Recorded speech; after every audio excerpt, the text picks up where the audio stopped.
When one thinks of Burma, they think of a sleepy country with never-ending wetlands and rice paddies. Maybe Buddhism too, but most in the world know little about it. Myanmar is a dynamic country with a complex and violent history, but fires are burning, fires that have erupted after being dormant for so long. These are both bad and good, as we shall soon see. However, let's go back a few hundred years. What is Myanmar and what is Burma?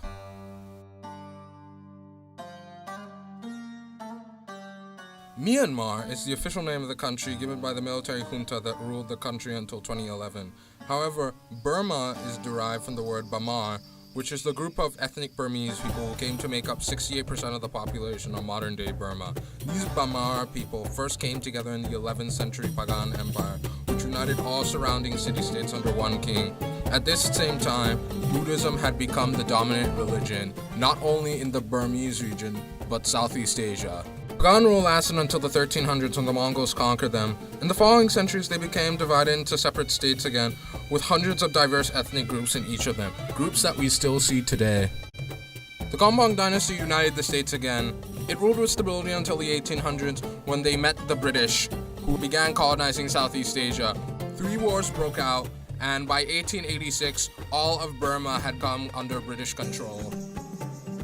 British rule proved to be a cause of great unrest, as well as a precursor for many later societal problems in Burma. The British forced the Burmese to export a large part of their agricultural products to the ground, as well as caused unemployment by allowing for Muslim Indian migrant workers from Bengal to migrate to Burma. This led to mass decreases in income from native Burmese, as well as simmering tensions with a religious minority that would later call themselves the Rohingya. However, poverty was on top of most people's minds in the 1930s, when nationalist student leader Aung San started organizing demonstrations against British rule in Burma.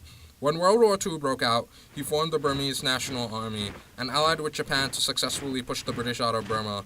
But he and the BNA switched sides in 1945, when it became clear who would win. The British retook control, but given the amount of resources it would take to rebuild Burma and quell colonial opposition to their rule, the British agreed to independence for Burma in 1947.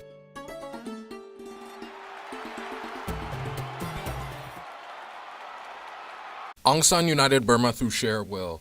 He convinced ethnic minorities to become a part of Burma, as well as united different political parties under one coalition. However, he was assassinated on July 19, 1947. Things soon fell apart. The 1948 Constitution took away economic and political rights for ethnic groups. They are also evicted from land. Many armed themselves in rebellions that last to this day. Once the governing coalition had also ruptured, the military staged a coup in 1962. This established a military junta that became corrupt and mismanaged the Burmese economy until it became one of the poorest in the world.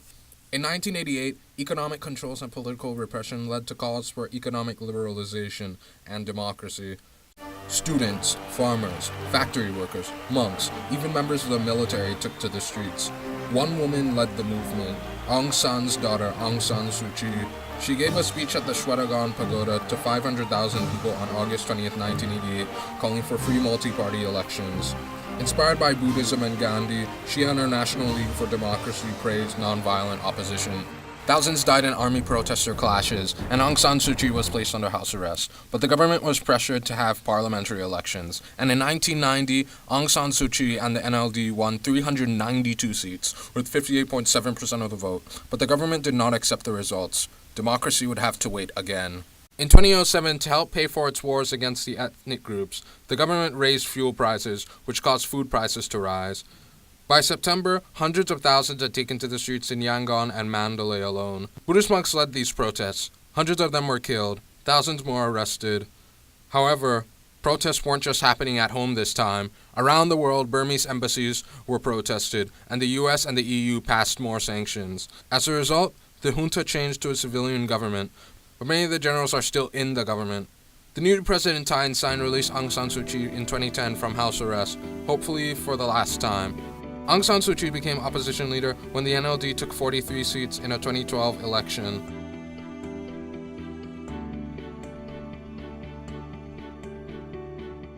However, she and her supporters maintain that the military must leave the government completely for there to be true democracy.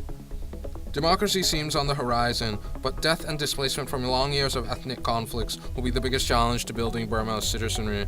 Extremist Buddhists in the 969 movement, led by monk Ashin Wiratu, see Islam as a threat to Buddhism and have incited violence towards Muslims. A Muslim, when he is alone, he usually behaves well. But when they become larger in number, they are like a wolf or a jackal. In large packs, they hunt down other animals. My son was out with his friends. One of them was killed on the spot. He was hacked down. My son was knifed from behind and pretended to be dead. Then they poured petrol on them and set them alight. Hundreds were killed and thousands displaced during riots in Rakhine State and Miktala. Rohingya Muslims have been the focus of state-sponsored persecution. They have been forced into camps where there is little to no drinking water, vast hunger, and a forced stay. They aren't the only victims of ethnic conflict. Burma will have presidential elections this year. Aung San Suu Kyi will run and probably win. But the question is, will the military let her? Regardless, change is unstoppable for Burma. Many live in difficulty, but with democracy, there is hope. And Burma, despite all, is resilient.